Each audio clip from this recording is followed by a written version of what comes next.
धारावी बचावसाठी एक आंदोलन, एक मोर्चा काढला जाणार आहे आणि त्यामध्ये काँग्रेसची सुद्धा भूमिका आहे. काँग्रेसच्या वर्षाताई गायकवाड सुद्धा सहभागी होणार असल्याची माहिती आहे. आजची नेमकी भूमिका कशी असेल ताई? नाही, मी धन्यवाद देऊ इच्छिते आदरणीय उद्धव ठाकरे साहेबांचा, कारण त्यांनी आमच्या जे आम्ही धारावीची जी आम्ही मुवमेंट सुरू केली होती त्याच्यामध्ये आता त्यांचा पण एक हातभार मोठ्या प्रमाणामध्ये आम्हाला लागणार आहे. आणि आजच्या आंदोलनाच्या मागचं कारण असं आहे की धारावी ही मुळात धारावीकरांनी बनवलेली आहे आणि धारावीकरमध्ये ज्या ठिकाणी आम्ही राहतो ती फक्त जमीन ह्यांच्यासाठी महत्त्वपूर्ण, म्हणजे इथली जनता महत्त्वपूर्ण नाही.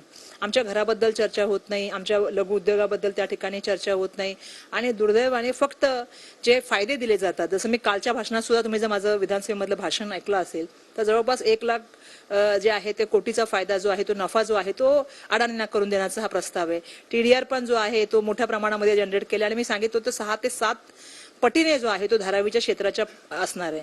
या व्यतिरिक्त मी सांगितलं की त्यांच्यासाठी बिल्टअप स्पेस सुद्धा वाढवण्यात आलेला आहे, म्हणजे 2018च्या टेंडरमध्ये आणि 2022च्या टेंडरमध्ये किती वाढलंय हे सुद्धा मी त्या ठिकाणी काल असेंब्लीमध्ये सांगितलेलं आहे. त्यामुळे मला असं वाटतं की 10 कोटी चौरस फूटचं तुम्ही त्यांना बांधकाम देताय आणि ह्याचा फायदा आमच्या लोकांना काय. म्हणून आजच्या मोर्चाच्या माध्यमातून आम्ही जनतेला सांगू इच्छितो की ना, तुमची आपली संख्या वाढलेली आहे.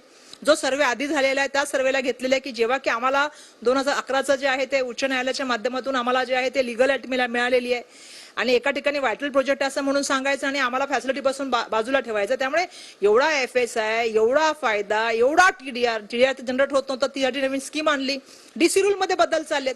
मग एवढा फायदा जर मित्रताला होत असेल, म्हणजे मी तर काल सांगितलं की दोस्ती होतो मोदानी जैसी हो पण ना हो, म्हणजे आपल्या मित्राला किती मदत करायची ह्याला, म्हणजे आता सगळ्याच गोष्टीच्या बाबतीत सांगायचं झालं तर त्यामध्ये टेंडरचे डॉक्युमेंट बदलायच्या आणि मग एवढे फायदे करून देत असताना आमच्या नागरिकांना काय मिळते ना. आमचा एरिया वाढतोय ना, आमची संख्या वाढते, आमचं सर्वे पण ते करणार, आमचं हिअरिंग पण त्यांना देण्याचं काम केलेलं आहे. म्हणजे आम्ही कोणाकडे ते हिअरिंग पण होणार नाहीये SPVच्या माध्यमातून, मग आम्ही कोणाकडे दाद मागायची. खरं तर हा प्रोजेक्ट ज्यावेळी 2004ला देण्याचा निर्णय झाला होता तेव्हा हा प्रोजेक्ट गव्हर्नमेंटने करावा आणि गव्हर्नमेंटच्या माध्यमातून व्हावा, याचं पूर्ण दायित्व गव्हर्नमेंटने घ्यावा अशी आमची मागणी होती. परंतु दुर्दैवाने आम्हाला फक्त 20% दिलेत आणि 80% पूर्ण अडाणींना देण्याचं काम झालेलं आहे. म्हणजे धारावी तर सोडा, पूर्ण मुंबईला त्यांना आंदोलन दिलेलं आहे.